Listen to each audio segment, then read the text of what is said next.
Suatu gugus pergi yang buruk biasanya bersifat basa, yang kecil ya. Nah, ini mencegah terjadinya reaksi ya, seperti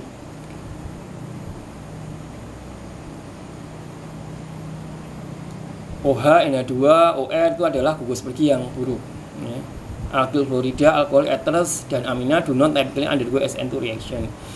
Jadi senyapnya seperti alkohol, ether, dan amina ini tidak reaktif terhadap reaksi SN2 karena ini merupakan suatu gugus pergi yang buruk.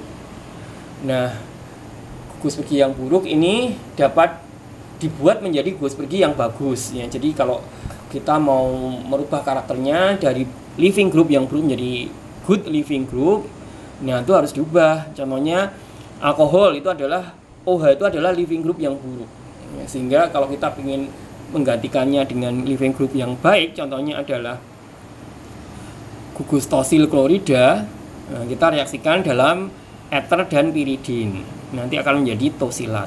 Nah ini kalau OH ini adalah gugus pergi yang jelek, tosilatnya adalah gugus pergi yang bagus. Solvent atau pelarut yang dapat mendonorkan ikatan hidrogen atau protik ya. Protik solvent seperti OH, NH ini lambat ya. Jadi kalau kita mau mereaksikan reaksi SN2 itu jangan menggunakan pelarut yang mudah mendonorkan hidrogen, yang punya OH, yang punya NH. Jadi ya contohnya kayak metanol, air, itu kan punya OH ya. Jadi kalau SN2 itu jangan pakai air atau metanol ya, karena itu akan memperlambat reaksinya. Nah, sehingga kalau SN2 lebih baik digunakan yang polar aprotik ya. Jadi tidak ada NH-OH-SH ya. Contohnya apa? Contoh yang polar aprotik itu adalah DMSO, ini dimetil sulfoksida. Ini kan tidak ada OH, tidak ada NH.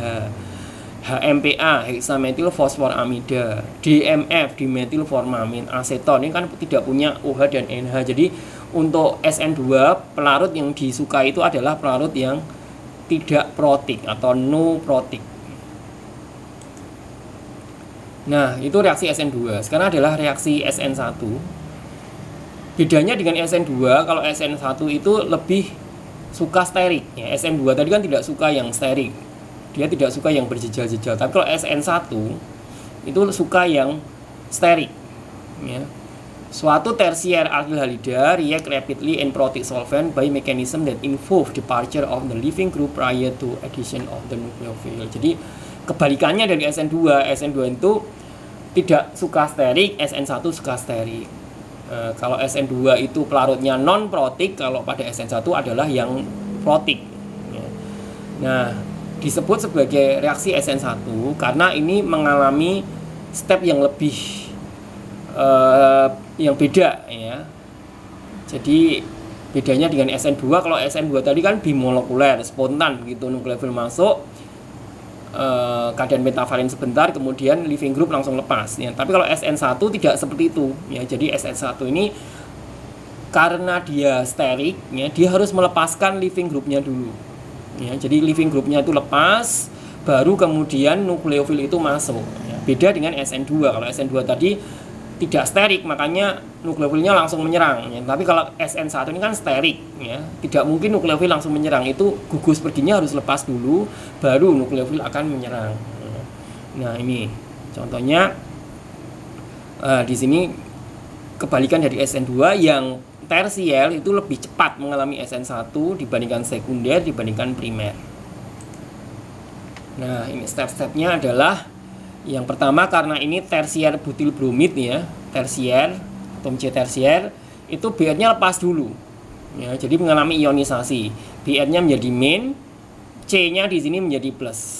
Nah kalau sudah BR-nya lepas baru nukleofil ini masuk, nah itu namanya reaksi SN1 ya. Nah kemudian H2O ini masuk, C yang tadinya positif menjadi netral, H2O-nya O menjadi positif karena tangannya 3. Nah, kemudian hanya akan dilepas satu sehingga terbentuknya kemudian tersier butil alkohol. Ya, ini adalah diagram reaksinya dari mula-mula reaksi lambat ya. Jadi NU-nya menyerang ketika sudah terjadi ionisasi. NO-nya menyerang, baru kemudian terbentuk produk SN1. Nah,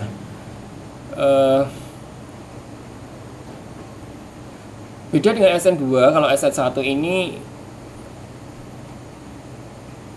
akan kehilangan kiralitasnya ya. Jadi kalau pada SN1 ini produknya bisa campuran ya. Kalau maksudnya yang SN2 tadi, kalau yang tadinya R jadi S, kalau S menjadi R. Tapi kalau SN1 ini keduanya terjadi ya. Jadi namanya adalah campuran rasemis atau produk rasemik. Itu kedua bentuk konfigurasi itu bisa terjadi ya. Nah, ini skemanya suatu senyawa tersier yang kiral ya, kemudian terjadi reaksi SN1 lah, produknya nanti 50%, ada yang 50% R, ada yang 50% S gitu. Nah, realitanya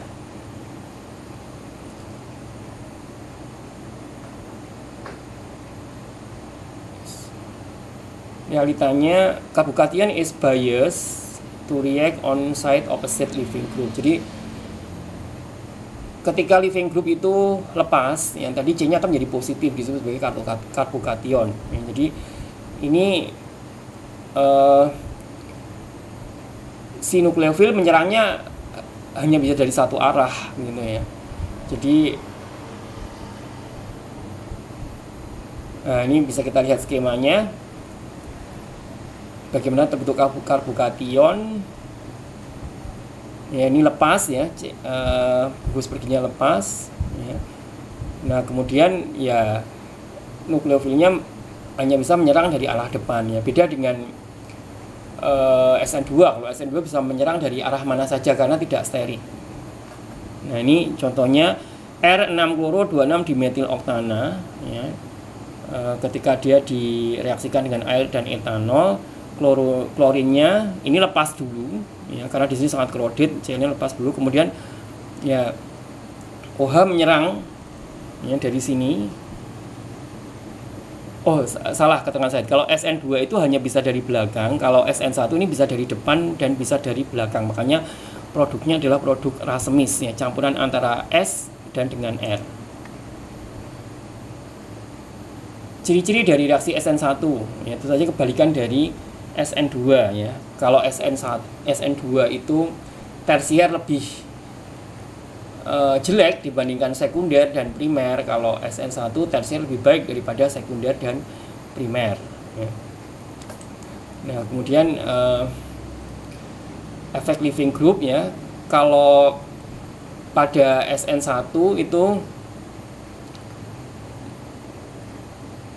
sangat kritikal ya, karena leaving group adalah salah satu poin kritis bahwa dia harus pergi dulu gitu. Nah, sehingga untuk bisa pergi lebih cepat ini dibutuhkan suatu pelarut yang protik ya, beda dengan yang SN2 tadi ya. SN2 tidak memerlukan gugus perginya itu lepas cepat ya, karena dia bisa langsung menyerang ya. Tapi kalau SN1 itu dia membutuhkan, nah ini membutuhkan suatu pelarut yang asam atau protik ya. Agar apa? O ini mengikat H menjadi OH2+. Kalau OH2+, dia akan lepas sebagai H2O, sehingga ini segera menjadi karbokation. Nah, kalau dia segera menjadi karbokation, nukleofil bisa cepat-cepat menyerang. Ya, nukleofil pada SN1 since nucleophilic addition occurs after formation of carbocation, reaction is not normally affected by nature of code. Jadi maksudnya kalau SN1 ini kekuatan nukleofil tidak menjadi ukuran ya, beda dengan SN2. Kalau SN2 memang reaktivitas nukleofil sangat diperlukan. Kalau SN1 kan reaktivitas gugus perginya yang diperlukan ya. Karena apa? Dia harus lepaskan gugus pergi dulu, baru nukleofil menyerang belakangan. Nah, ini seperti yang sudah saya bilang tadi, pelarut untuk SN1 itu harus bisa menstabilkan karbokation dengan cara apa? Dengan cara dia memprotonasi gugus perginya agar dia cepat pergi begitu. Nah, ini jadi air ya, air itu sangat bagus untuk reaksi SN2 ya, karena dia bisa memprotonasi contohnya etanol dengan air dalam etanol, maka Cl-nya ini bisa mengikat H menjadi HCl, lalu menjadi nanti lepas ya menjadi C positif karbokation. C positif ini kemudian akan dengan mudah digantikan dengan jadi hanya tertarik ke Cl, hanya Cl-nya menjadi positif lepas sebagai HCl, lalu C-nya menjadi positif dan digantikan oleh ini OR-nya ini. Ya, jadi ringkasannya bahwa aldehyda mengalami reaksi yang berbeda, yang saling berkompetisi tergantung dari kondisinya. Ya, contohnya kita bisa memprediksi bahwa suatu aldehyda itu akan melangsungkan reaksi SN1 atau SN2. Ya, SN1 tadi sudah dikatakan bahwa yang sterik lebih condong ke SN1, kurang sterik ke SN2. Kemudian pada SN1 itu nukleofil tidak dipentingkan, yang penting adalah leaving groupnya. Sedangkan kalau pada SN2 itu yang penting nukleofilnya. Ya. Nah kemudian yang lain tentang pelarutnya. Ya. Pelarut pada SN1 itu harus memprotik atau melepaskan proton, karena proton itu diperlukan untuk memprotonasi leaving group agar dia cepat lepas. Sementara pada SN2 itu tidak perlu. Ya. Nah demikian untuk kali ini. Terima kasih.